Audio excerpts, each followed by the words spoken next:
Béni sois-tu, l'Éternel des armées, le Dieu Tout-Puissant. Merci une fois de plus de ce privilège que nous avons eu, vous et nous, de partager la nourriture de Dieu. C'est une grande joie dans l'amour du Seigneur. Parce qu'avec le Seigneur, la Bible nous dit, nous ferons des exploits. Oui, certes, lorsque nous parlons le temps de confinement, que les gens étaient dans des maisons, ils ne sortaient plus parce qu'il y avait quelque chose qui était passé, une épidémie. Mais sachez-le très bien, au temps aussi des apôtres, ils étaient aussi confinés dans la chambre haute. Jusqu'au moment que le Saint-Esprit était descendu. Le Saint-Esprit était descendu et tout le monde commençait à parler des langues qu'ils ne connaissaient pas. Or qu'il était le temps qu'il le fasse. C'était le temps. Lorsque Jésus-Christ il a dit, dans le dernier temps, je répandrai mon esprit sur toute chair. Et il avait répandu son esprit, mais avant de répandre cet esprit, ils étaient confinés dans la chambre haute. Est-ce que nous, en ce moment, dès que nous sommes confinés, après le confinement, comment des choses vont passer, les choses du Seigneur, de l'Éternel? Oui, il y a beaucoup de gens qui ont pris conscience que maintenant, il faut chercher la face du Seigneur. Ils ont pris conscience.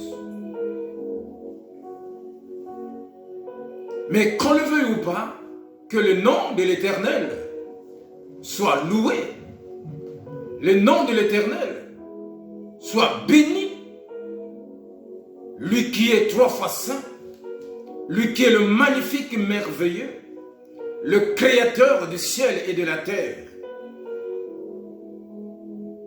Je vous bénis tous dans le nom précieux de Jésus-Christ de Nazareth.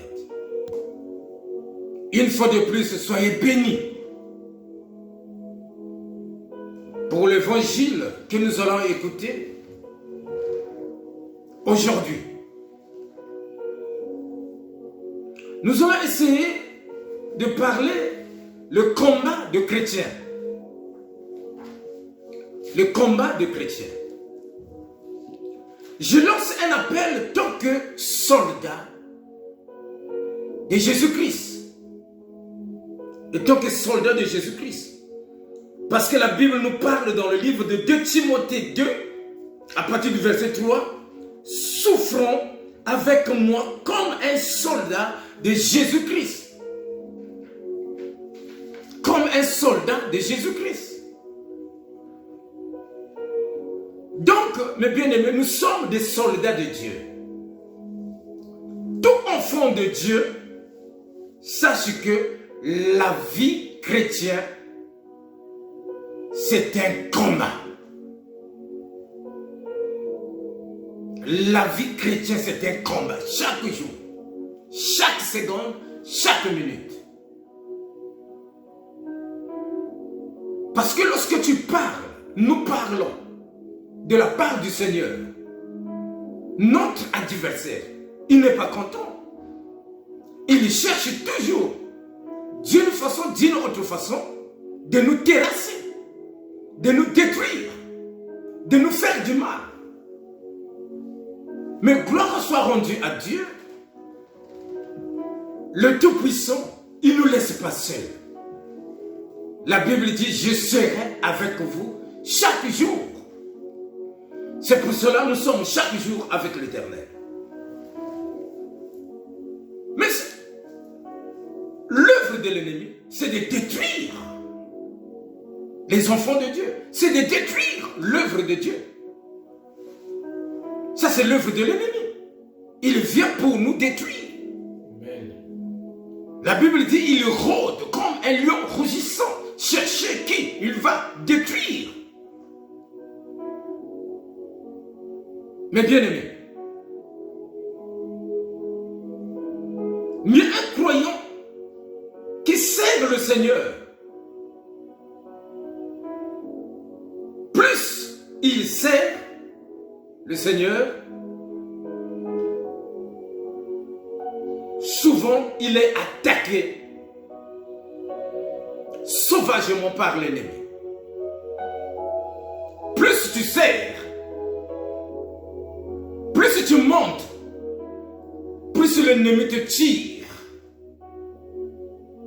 Tu es attaqué. Ben, nous le disons très bien. C'est un sauvage. L'ennemi, c'est un sauvage.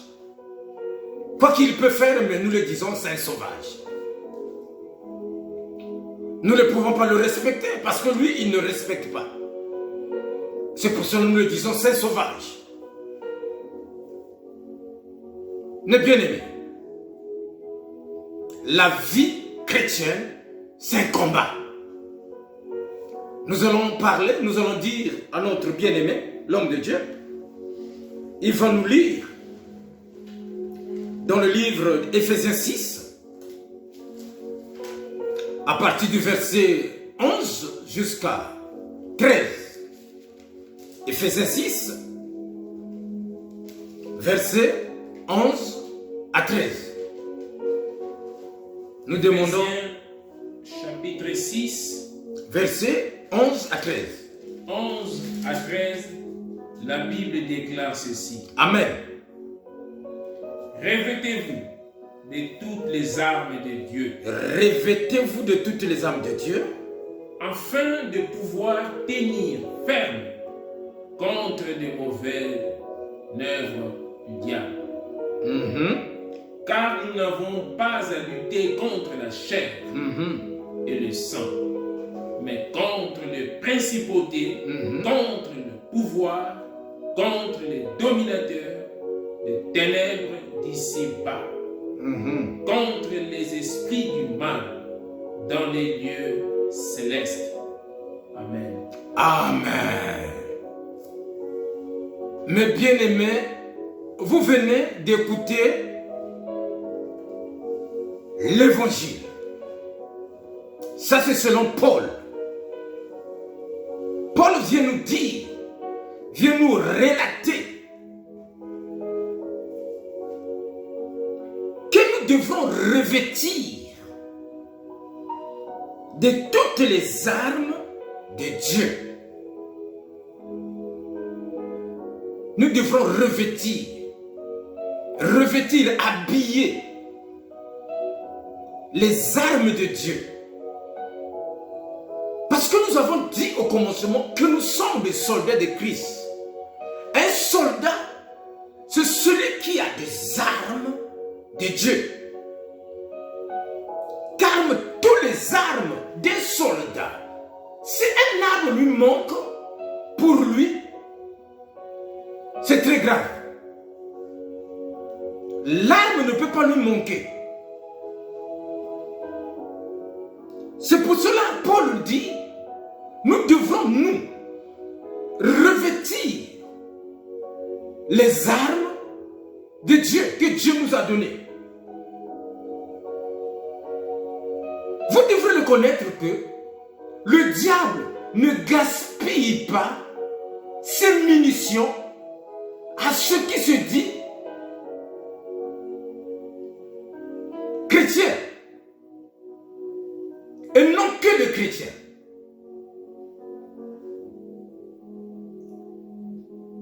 Il y a des gens qui se nomment chrétiens, c'est-à-dire le chrétien du nom. Mais en réalité, il n'est pas chrétien. Mais il est le chrétien du non. Donc les munitions de l'ennemi, il ne peut leur rien faire.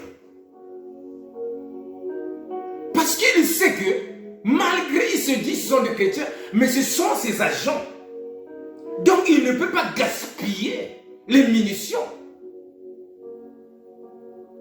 à ceux qui se disent, ceux qui portent le nom chrétien et non pas identifié. Mais bien aimé, donc lorsqu'on est chrétien, sache que il y a des combats devant toi. Lorsque tu as accepté d'être chrétien, suivre Christ, il y a des combats devant toi. Lui-même le Seigneur, notre Maître, si je vous dis, de sa naissance jusqu'au jour de la crucifixion, c'était le temps qu'il a passé, c'était le temps de combat. Chaque fois, il y avait le combat. Attrapez-le. Chaque fois, il y avait des pièges. On le piège. Qu'est-ce que tu dis? Est-ce que nous donnons aussi les impôts? Mais il dit, donnez ce qui est à Dieu. Et à l'État ce qui est à l'État.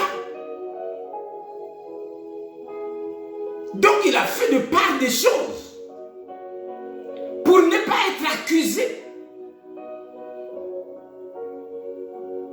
Donc ces jours étaient toujours des combats et des combats. On cherche de lui détruire. Comme cette personne à Capernaum. Comment cette personne, il peut dire que tes péchés te sont pardonnés. Est-ce qu'il est Dieu de pardonner le péché? Mais il a montré. Qu'est-ce qui me manque? De dire, tes péchés te sont pardonnés. Et pour ton acte, va-t'en à la maison. Afin que l'homme, le Fils de l'homme soit glorifié. Ces jours étaient toujours des combats et des combats. Si un enfant réel, un enfant de Dieu, tu continues dans l'évangile et tu n'as pas de combat dans ta vie, il faut te demander des questions. Est-ce que tu es avec le Seigneur? Si les gens ne t'aiment pas, il faut te demander des questions. Les gens vont t'haïr. Les gens vont parler mal de toi. C'est pour cela que la Bible nous dit dans le livre de Matthieu 5. La Bible nous dit dans le livre de Matthieu 5, mes bien-aimés. Verset 11. Si je ne me trompe pas. Lis-moi mon bien-aimé. Matthieu 5, verset 11. Évangile selon Matthieu. Chapitre 5, verset 11, la Bible déclare. Amen. Heureux serez-vous. Heureux serez-vous. Lorsqu'on vous insultera. Lorsque les gens vous insultera. Qu'on vous persécutera. Qu'on vous persécutera. Et qu'on répandra faussement sur vous toutes sortes de mal à cause de moi. À cause de Jésus-Christ que nous avons accepté, les gens vont parler de mal de nous. Merci mon bien-aimé. Amen. À cause de Jésus-Christ, parce que nous avons suivi le chemin de la vérité, l'ennemi ne va pas nous lâcher. Sache que lorsque tu prends le chemin de la vérité, l'ennemi ne va pas te lâcher. Au moins que tu puisses être quelqu'un qui est doué dans le mensonge. Là, l'ennemi va te laisser. De dire les mensonges, l'ennemi va te laisser. Parce que tu ne leur appartiens pas. Parce que tu leur appartiens. Mais quand tu viens avec la vérité, rien que la vérité, mon bien-aimé, je t'assure, le combat est commencé. Là où il faut dire non, toi tu viens dire non, On dit, mais qu'est-ce qu'il veut savoir? Qu'est-ce qu'il veut dire? Lui, c'est qui? Et tant que d'où il vient, lui, c'est qui? Les gens vont chercher des voisins moyens pour te terrasser. Mais lorsque tu vas rentrer dans leur commune, ah, ici, il faut comprendre, ici c'est comme ça, là, on va te laisser dans la paix. Donc tu vas faire cette œuvre, dit-on entre parenthèses, l'œuvre du Seigneur, dans le commune, là, on te laissera dans la paix. Alléluia! On te laissera dans la paix. Parce que tu es rentré dans le commune. Mais lorsque tu viens dans la vérité, mon bien-aimé, le combat commence. La vie chrétienne est un combat. C'est un combat. Un même soldat, mes bien-aimés, ce sont ceux qui sont conscients de leur propre faiblesse. Un même soldat. Ils sont conscients de leur faiblesse. Parce qu'un même soldat, lui, il regarde que le Seigneur. Pour lui-même, il n'est pas fort. Il regarde Jésus-Christ de Nazareth. Parce qu'il travaille pour Jésus. Il travaille pour Dieu. Il ne travaille pas pour lui-même. Parce que si tu te portes garant de toi-même, mon bien-aimé, tu n'as pas la force, tu n'as rien. L'ennemi va te terrasser. Il faut que ta confiance, tu te confies à l'Éternel. C'est ça l'Éternel va combattre pour toi. Et ce que tu feras ira toujours en avant, de succès en succès. Parce que l'Éternel confond des choses fausses. Il confond. Mon bien-aimé, qu'est-ce que la Bible nous dit? 1 Corinthiens 1, verset 27. 1 Corinthiens 1, verset 27. 1 Corinthiens 1, verset 27. 1 Corinthiens, chapitre 1, Verset 27. verset 27, la Bible déclare. La Bible nous dit, je ne veux pas dire de bêtises, mais il faut que nous lisions. Nous appuyons dans la parole. Paul, appelé à être apôtre du Christ Jésus, par la volonté de Dieu, Alléluia. et le frère Sostène, à l'église de Dieu qui est à Corinthe, à ceux qui ont été sanctifiés en Christ Jésus, appelés à être saints, et à tous ceux qui en quelque lieu que ce soit invoquent Est-ce que 1 Corinthiens 1, verset 27. 1 Corinthiens 1, verset 27. Merci. Amen. Mais Dieu a choisi les choses folles du monde pour confondre les sages. Amen. Dieu a choisi les choses faibles du monde pour confondre le fort. Le fort. Les choses faibles pour confondre les forts. Donc, lorsque nous regardons seulement Jésus-Christ, nous sommes, de notre nature, nous ne sommes pas forts. Mais c'est Christ qui est en nous qui est fort. Lorsque nous portons Christ, lorsque nous marchons avec Christ, nous sommes plus que victorieux. Aucun fort, aucun esprit qui peut nous terrasser, nous sommes plus que victorieux. C'est pour cela que la Bible nous parle dans le livre Éphésiens, toujours 11, Éphésiens 6, là où nous avons dit, revêtez-vous de toutes les armes de Dieu, afin que de pouvoir tenir ferme contre les ruses de l'ennemi. Revêtez-vous de toutes les armes, afin que de pouvoir tenir ferme contre les stratégies stratégie diabolique. Parce que le diable a toujours une stratégie à nous terrasser, mon bien-aimé. Il faut être entièrement armé. Nous ne devons pas avoir 2 armes ou bien une seule arme, mais la totalité des armes.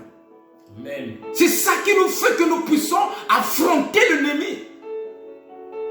Quand le soldat va au front, s'il n'a pas des armes qu'il faut, mais il va rester là-bas.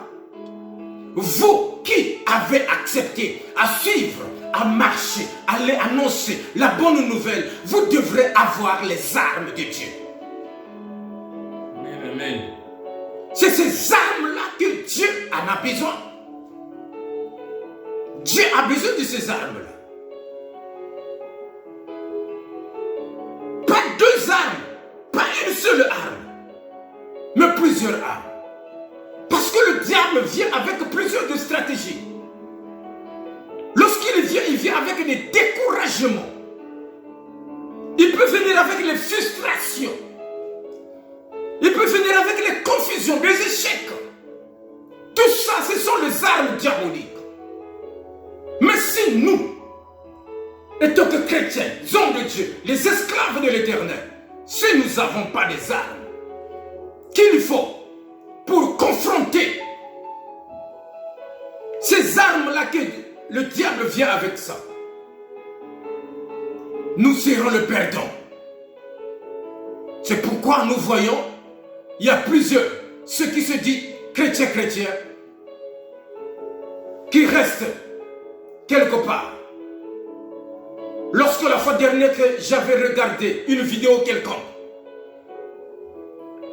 au niveau de Kinshasa, il y a un catcheur qui a défié un pasteur. Le pasteur commence à déchirer la Bible, il mange la Bible. Le nom de l'Éternel était blasphémé le jour-là. On se dit, mais où est l'Éternel que nous prions? Un homme de Dieu commence à déchirer la Bible par les fétiches d'un catcheur. Mais bien aimé, et je me suis demandé, est-ce que cet homme, il avait des armes qu'il faut? Il avait des armes qu'il faut pour confronter cet combat.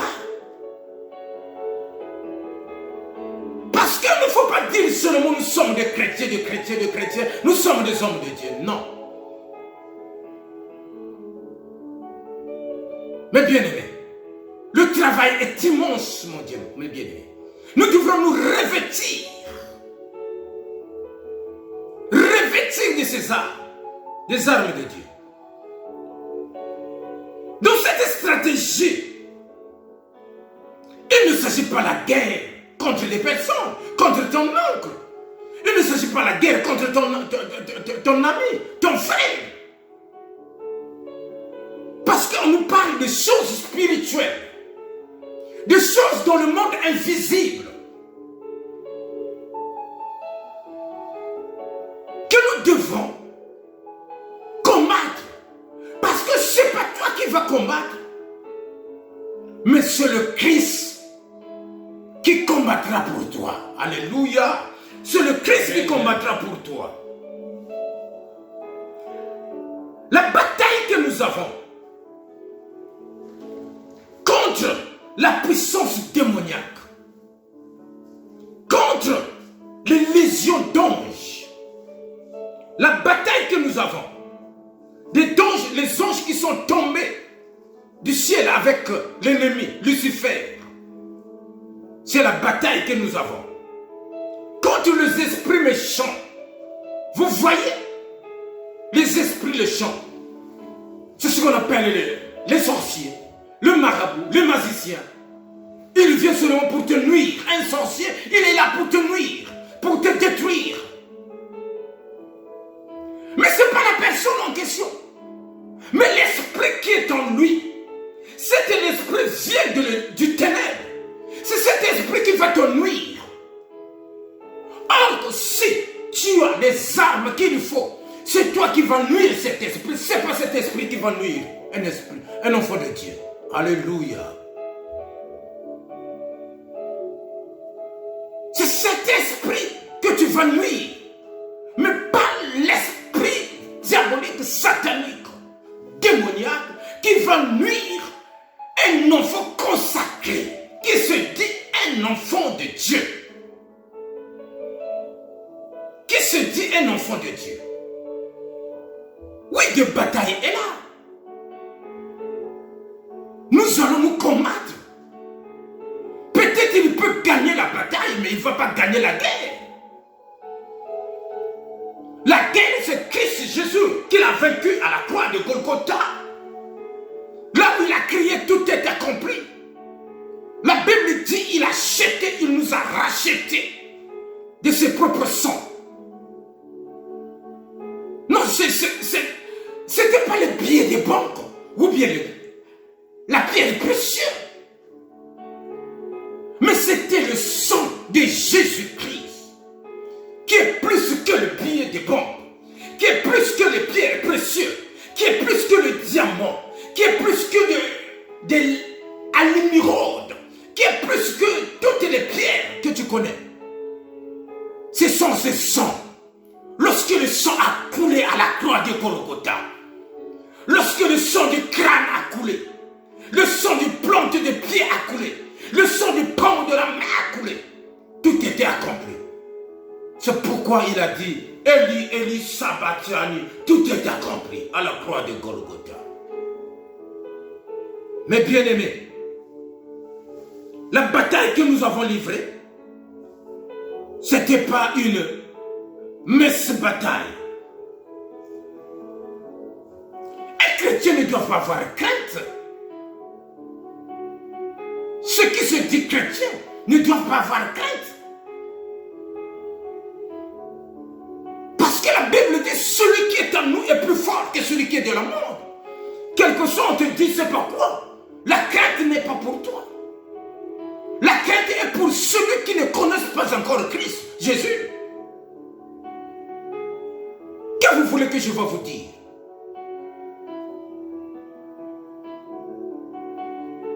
Qu'est-ce que vous voulez que je vais vous dire?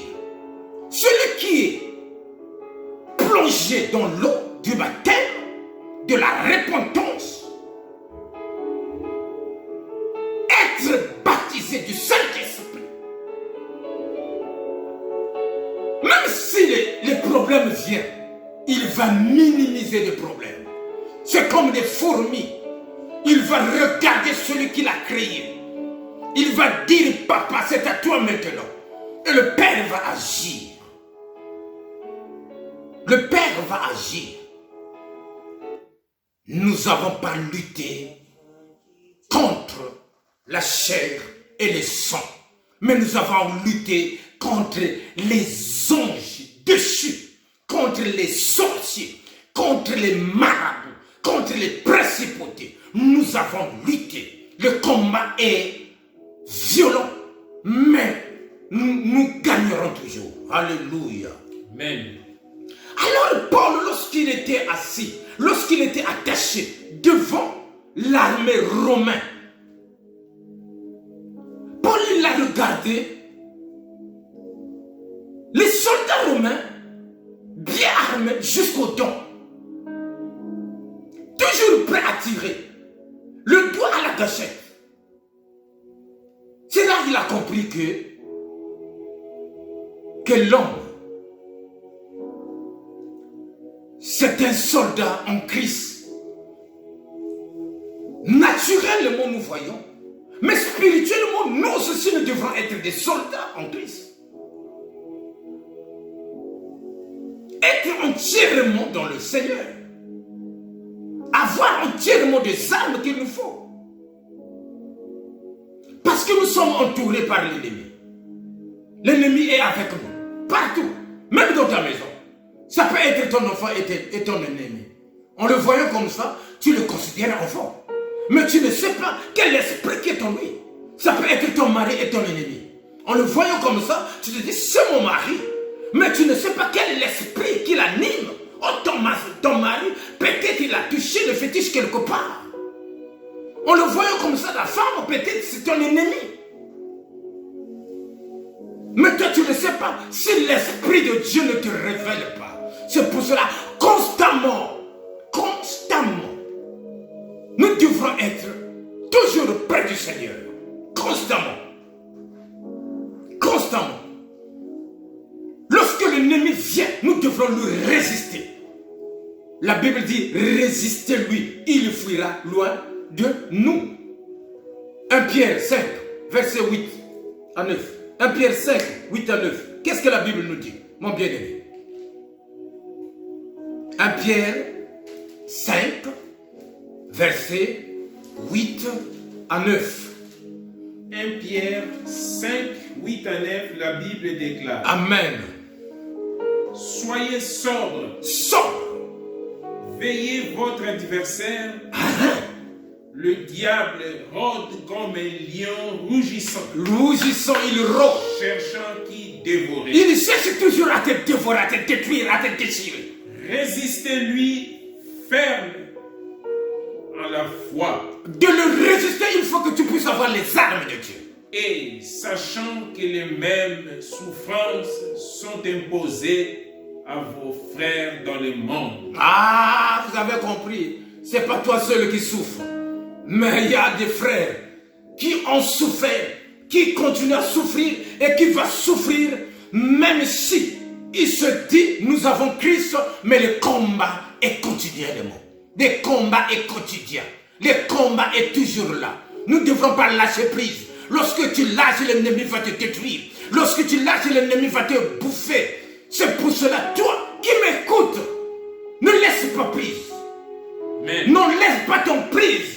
Laisse que le prise soit là. Chaque fois que la lumière, la lumière puisse être allumée. Qu'il ait l'éclairage en toi. Mais lorsque tu vas éteindre la lumière, sache que l'ennemi, il est en train de rôder. Il cherche une occasion seulement. Dès qu'il va trouver une occasion, mon bien-aimé, ça sera caduque, ça sera compliqué pour toi. Mais je ne veux pas que tu puisses te trouver là. Parce que je sais que l'Éternel qui t'a donné cette mandat, il est présent. Partout là où tu es, il est là. Il te sauvera. C'est pour cela, au moment opportun, la Bible dit lorsque le diable il a essayé dans le désert. Jusqu'au moment convenable, il ne pouvait plus parce qu'il disait il est écrit. Mais le diable, il connaît la parole. Si toi tu ne connais pas la parole, sache que le diable va te terrasser. Nous devrons avoir la connaissance de la parole.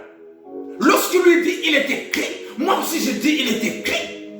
Et le deux décrit est imposé. Quel est écrit qui va sera meilleur? C'est seul que du roi du roi. Le Christ est seul que du Seigneur des seigneurs. C'est celui qui est écrit. Il est le roi des Juifs. Enlève-lui. Les gens ont allé dire, le sacrificateur, enlevez cette pancarte que vous avez dit qu'il est écrit, le roi des Juifs. Mais quel que Pilate il a dit, ce qui est écrit est écrit. Donc il était déjà écrit. Même si Pilate il n'était pas dans cette vision, mais la parole a pris acte. Il est écrit. Alléluia. Alléluia. Amen. Nous devrons résister contre les œuvres de l'ennemi. Mais nous, c'est pour cela, la Bible nous dit, nous devrons avoir les armes de Dieu. L'arme numéro 1, la ceinture. Il faut avoir la vérité. La vérité dans la parole. La vérité dans notre vie quotidienne. Si tu vois un homme de Dieu, il commence à avoir des mensonges, bien préparés des mensonges. Non, ce n'est pas lui. Il faut qu'il soit délivré. Parce qu'il y a des mensonges là. Non. Sinon, il va abandonner la Bible, il laisse la Bible. Comme ça devient leur gain de pain, si je ne prêche pas, personne qui va me donner les dîmes. Donc ils sont là pour faire n'importe quoi. Détruire l'œuvre du Seigneur. Ce n'est plus les gens qui dehors qui viennent détruire l'œuvre du Seigneur. Mais c'est les gens qui sont dans la maison de l'Éternel. Ils commencent à regarder des gains qui va rester dans ce monde. Est-ce que la Bible ne nous dit pas chercher d'abord le royaume des cieux? Mais pourquoi les hommes de Dieu, ils commencent à dire, moi j'ai de jet privé, moi j'ai de tel avion, moi je suis bien, ma maison est bien. Est-ce que toi, qu'est-ce que tu en as à ta maison? Tu ne me vaux même pas. Tu es rien du tout. Moi je suis tout bien. Moi je suis bien. Donc rien qui peut me comparer toi et moi. Toi tu n'as rien. Oh mon bien-aimé, l'évangile est devenu maintenant des choses terrestres. Ce n'est plus les choses de chercher des choses d'en haut. Ah mais c'est pour cela, pour hériter le royaume, ça devient dur, mes bien-aimés. Ça devient dur pour hériter le royaume. Notre vie quotidienne, ils doivent passer dans la vérité. Et si nous sommes dans le mensonge, l'ennemi se réjouit. Oh bien-aimé, change. S'il te plaît, je te dis change. Tes mensonges est devenu maintenant nombreux. Change. Deuxième arme, c'est la cuirasse de la justice. De marcher dans la crainte de l'Éternel. Un homme de Dieu, un enfant de Dieu, si tu ne marches pas dans la crainte, tu n'as pas, tu es devenu vulnérable. Tu n'as plus rien.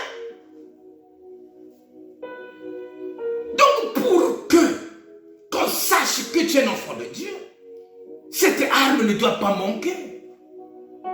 Il faut que tu marches dans la crainte.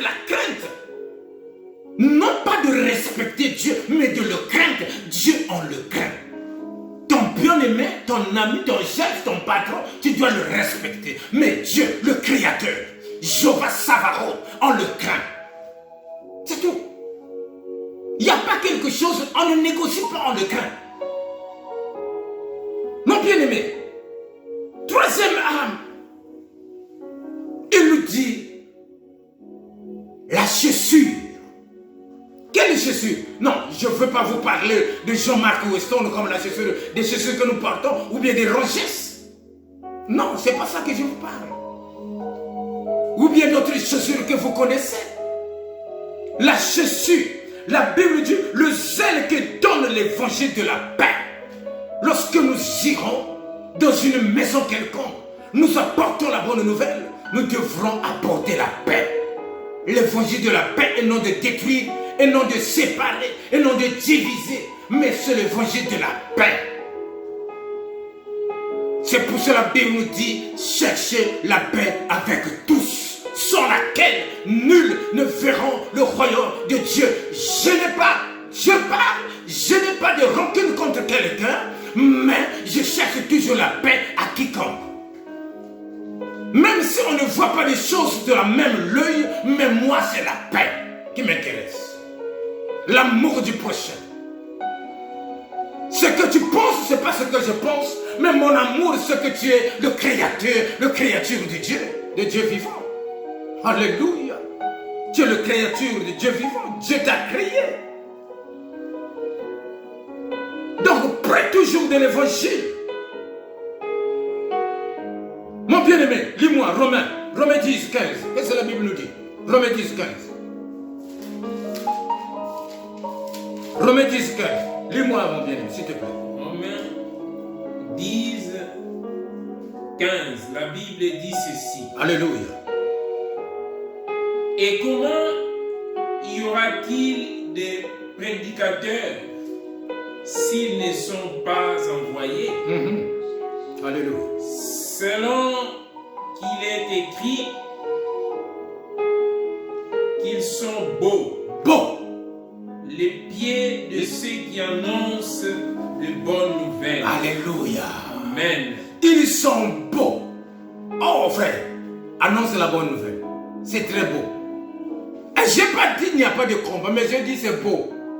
L'évangile de Dieu. Parce que Dieu lui-même te protège.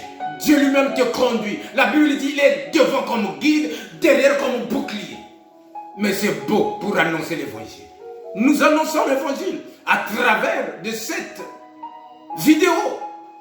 Celui qui écoute, il sera sauvé. Car nous devons voir les armes qu'il faut pour nous. Des armes de Dieu. Parce que nous sommes appelés, nous sommes des soldats. Un soldat prend toujours les armes que Dieu l'a données. Un soldat doit vous prendre le bouclier de la foi. Ferme confiance. Comme il est écrit dans Hébreux 11, à partir du premier verset. Car la foi est une ferme assurance. La foi est une ferme assurance à Dieu. J'ai l'assurance, je marche avec Dieu.